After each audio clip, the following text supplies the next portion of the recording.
आज ही Doubtnut app download करें। Doubtnut पर होगा अब आपके सभी मैथ्स, केमिस्ट्री, फिजिक्स और बायोलॉजी डाउट्स का सफाया।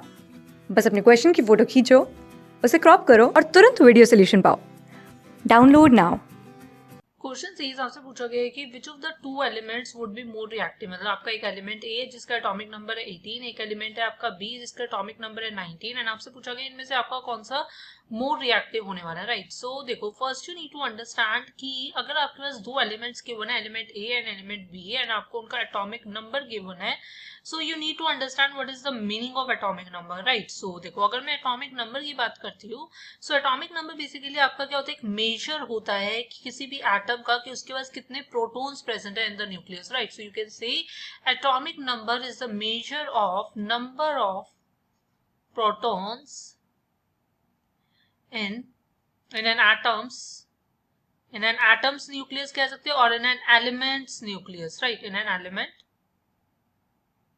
Nucleus, right. सो देखो, आपको समझना होगा कि प्रोटॉन्स जो होते हैं ये बेसिकली आपके ऐसे सब एटॉमिक पार्टिकल्स होते हैं जो आपका क्या है, मेकअप करते हैं, मतलब that make account of the size of an atom, right, या एलिमेंट, राइट।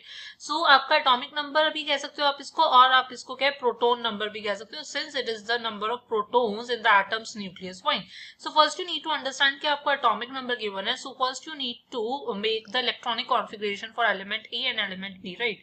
सो अगर मैं बात करती हूँ आपके एलिमेंट ए की, clear, and then we will talk about element B. So आपको जानना है कि कौन सा रिएक्टिव है, तो सबसे पहले आपको इनकी इलेक्ट्रॉनिक कॉन्फ़िगरेशन लिखनी होगी। एंड आपको पता है कि इलेक्ट्रॉनिक कॉन्फ़िगरेशन बेसिकली में हम क्या करते हैं, इन इलेक्ट्रॉनिक कॉन्फ़िगरेशन हम उसका एटॉमिक नंबर लेते हैं, जितना एटॉमिक नंबर होता है उतने हम इलेक्ट्रॉन्स की फिलिंग कर देते हैं in the respective shells, right. So आपको पता होता है कि हमारे पास केएलएमएन टाइप शेल्स एग्जिस्ट करते हैं जिसमें हम इलेक्ट्रॉन्स की फिलिंग करते हैं, which is equal to the number of electrons to the number of the protons basically it has, right. So क्योंकि देखो, जितने प्रोटॉन्स होते हैं एक न्यूट्रल एटम के लिए उतने ही इलेक्ट्रॉन्स होते हैं। सो वैसे आपकी इलेक्ट्रॉन की फिलिंग होती है, बट वो इक्वल उसके ही होंगे जितने आपके प्रोटॉन्स है, राइट, एंड प्रोटॉन्स आपके उसके इक्वल होंगे जितना एटॉमिक नंबर है, फाइन। सो एलिमेंट ए में आपके पास एटॉमिक नंबर है 18, सो मुझे 18 इलेक्ट्रॉन्स फिल करने हैं। सो आपको पता ही है कि आपकी के शेल में सिर्फ 2 इलेक्ट्रॉन्स आ सकते हैं, एल शेल में 8 इलेक्ट्रॉन्स, राइट। सो मुझे 18 करने हैं, अभी 10 हुए हैं। सो एम शेल में आपके फिर 8 आ जाएंगे, अब टोटल आपके पास 18 इलेक्ट्रॉन्स हो गए।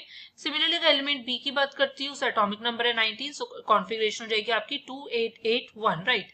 वन मोर थिंग आपको समझनी होगी कि आपकी दो एम शेल में आपके मोर देन 8, मतलब आपके more than 8 electrons up to 18 electrons आ सकते हैं। बट देखो, होता क्या है कि क्योंकि हमें ऑक्टेट रूल फॉलो कराना होता है, सो शेल में हम मैक्सिमम 80 इलेक्ट्रॉन फिल कर सकते हैं, राइट राइट, तभी आपका एलिमेंट जो होता है वो स्टेबल कहलाता है, राइट। सो इसलिए आपका एलिमेंट बी के केस में आप यहाँ पर 9 इलेक्ट्रॉन्स नहीं फिल करोगे, आपका 1 इलेक्ट्रॉन जो होगा वो एन शेल में चला जाएगा, राइट। अब अगर आपको रिएक्टिविटी जाननी है, तो देखो कोई भी एलिमेंट, अगर मैं किसी भी एलिमेंट की बात करती हूँ, कोई भी एलिमेंट आपका रिएक्टिव तभी होगा जब वो आपका क्या है, अनस्टेबल है, राइट।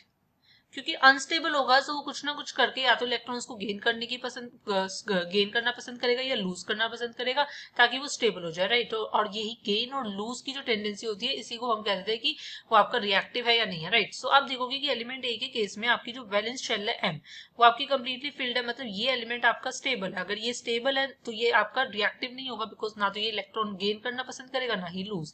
बट आप देखोगे एलिमेंट बी के केस में एक इलेक्ट्रॉन आपके पास प्रेजेंट है उसकी वैलेंस शेल में, मतलब ये आपका क्या है, अनस्टेबल है।